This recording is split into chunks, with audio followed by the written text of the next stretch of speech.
ఏలూరు జిల్లాలో యూరియా పైన రాష్ట్ర ప్రభుత్వం ఎలా వ్యవహరించాలో తెలుసని మంత్రి నాదెండ్ల మనోహర్ స్పష్టం చేశారు. ఏలూరులోనే గోదావరి సమావేశ మందిరంలో జిల్లా స్థాయి అధికారులతో సమావేశం అనంతరం విలేకరులతో మాట్లాడారు.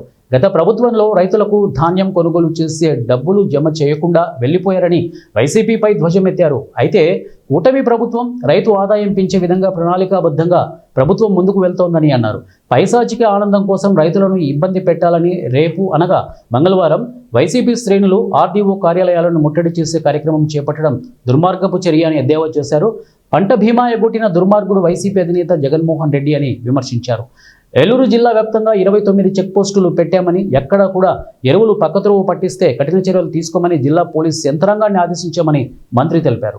రైతుకి ఏ విధంగా మేము మేలు చేయాలో కూటమి ప్రభుత్వంగా మాకున్న బాధ్యతని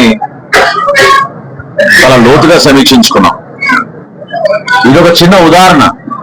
ఎందుకంటే కేవలం అబద్ధాల ద్వారా రైతుల గుండెల్లో ఒక అలజడి సృష్టించాలనే దుర్మార్గమైన రాజకీయ కోణం నుంచి చూసే పార్టీ వైఎస్ఆర్సీపీ పార్టీ.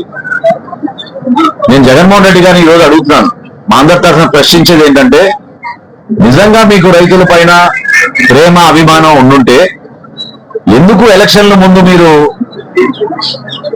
ధాన్యం కొనుగోలు చేసిన డబ్బులు ఎందుకు మీరు రైతాంగానికి ఎగ్గొట్టి మీరు వెళ్ళిపోయారు? ప్రభుత్వంలో మీరు ఆపద్ధర్మ ముఖ్యమంత్రిగా ఉన్నప్పుడైనా కనీసం మీరు చెల్లించలేదు. ఎక్కడుంది మీ చిత్తశుద్ధి ఆ రోజున? కావాలని ఏదో ఒక ప్రచారం పట్టుకుని రాజకీయ కోణం నుంచే చూసి రాజకీయ లబ్ధి కోసం రైతుల్లో ఒక అలజడి తీసుకోవడానికి చేస్తున్న ప్రయత్నాన్ని మేము ఖండిస్తున్నాం.